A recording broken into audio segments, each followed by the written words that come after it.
老爸，你这羊肉什么时候好啊？快了，快了，你先找地方坐一下，还有5个小时就行了。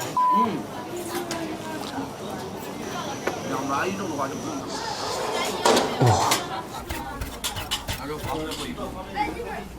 老板好了没呀？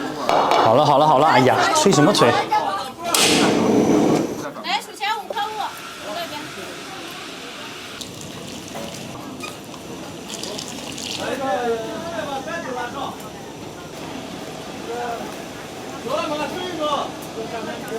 上这边停。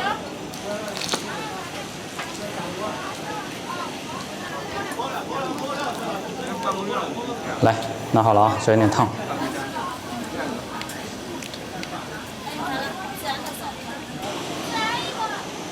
老板，这么好吃怎么做的？想学你，我教你啊。今天这个你们绝对不能干我不正宗，因为我们在网上做功课的时候发现了一份叫《澄澄水盆羊肉制作技术规程》，但是我们一直没找到，所以我们打电话给市长热线，然后他说直接去市政府网站给他们写邮件就行了，发过来了，一共22页。它里面详细的介绍了每一样原材料的标准、月牙饼和水盆羊肉的制作，以及成品的标准等等，甚至还有传统的食用方法和它的历史起源，相当的专业。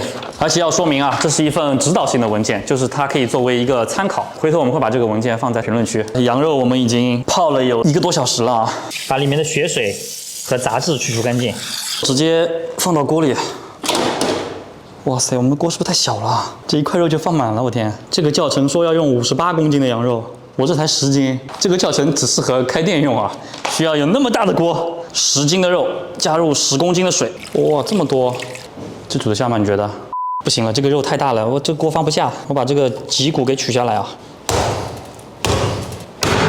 剁不断，看这样行不行？啊，烫，我烫！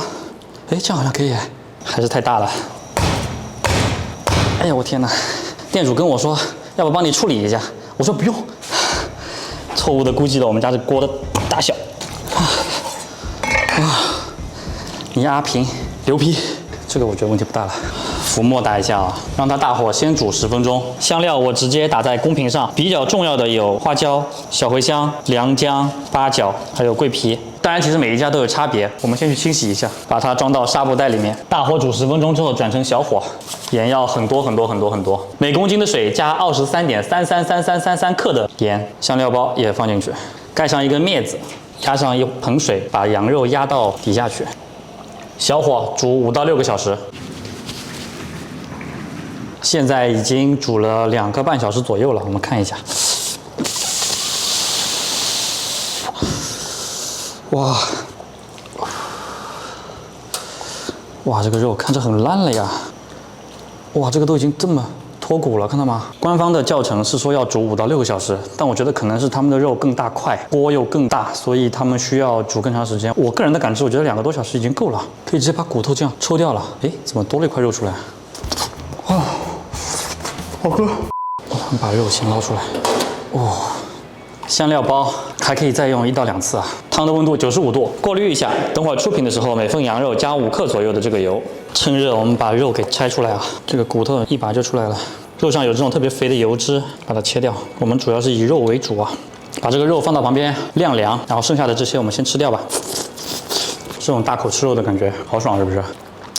我们把汤倒出来备用啊，你知道吗？这个东西太高，我得踮着脚。尴尬，这个就是原汤，它还是比较咸的，所以我们要稀释一下。这一步叫做破汤，大概是3份的水兑1份的汤。汤煮开之后，一样也是捞掉浮沫，汤还是要比较清的这种状态啊。转成小火保温就可以了。等到有客人来，我们再出摊。锅里面放上新鲜的花椒，刚才煮肉的原汤倒进去。大火煮开就行了，然后你也可以换成那种红的花椒。粉丝用80度的温水泡开，泡10分钟，换成冷水。香菜、蒜苗全部切成碎末，羊肉切成0.5厘米的厚片。出品的时候，汤一定要处于大滚的状态。碗底放上一些羊肉，传统的水盆羊肉是不放粉丝的，现在都有放一点，大概50克左右。你也不要看到粉丝就来干我不正宗，我喜欢吃粉丝。我真的喜欢吃粉丝。捞汤捞到这个里面，只要冒一下，再把这个倒掉，再倒回来，继续加汤，再把它倒掉，再倒回来，这样重复3次，再把汤避掉，再倒回来。接下来我们开始调味，味精1点点，盐根据口味去添加，藤椒水或者花椒水1勺，羊油5克左右，胡椒粉、香菜、蒜苗。这个时候，滚烫的汤倒这个碗里面，这个汤要距离碗口大概有2公分左右的距离。OK， 这样就可以了。这个时候把火关小，让它保温。有下一个客人来，再把火烧开。这样我们1碗水盆羊肉就完成了。油泼辣子，让他们自己加就行。看一下啊，这个肉要比较的烂，肉烂汤清是1碗水盆羊肉的成熟标志。看下这个肉，我的妈呀，这个好香啊！好香，哎，不吃粉丝，多吃肉。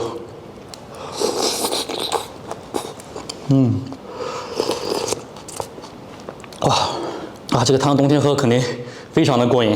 简单做一下总结，首先选肉，去外面的羊肉汤店，他们是整只羊去煮的，所以会有羊腿、肋排等各个部位。那你们自己在家里做，推荐使用羊腿的部分。我们试了一下，发现肋排的部分有点过于肥了，口感不太好。当然，有的人就喜欢吃这个。第二，我们在整个煮汤的过程当中是没有放味精的，所以出品的时候要放一些味精，这样能够提升它的鲜味。对了，一定要加醋啊，拼命的加，当地用的是柿子醋。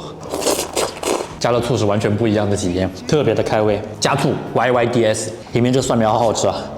第3就是我们破汤的这个比例，我个人试下来发现比例1比3还是有点偏咸，可以尝试放更多的清水，把这个汤破得更淡一点。当然这是我的感知啊，你们也可以根据当地的口味习惯多兑一点水进去，或者少兑一点水去。其他没有什么了，我们今天就录到这里，下次再见。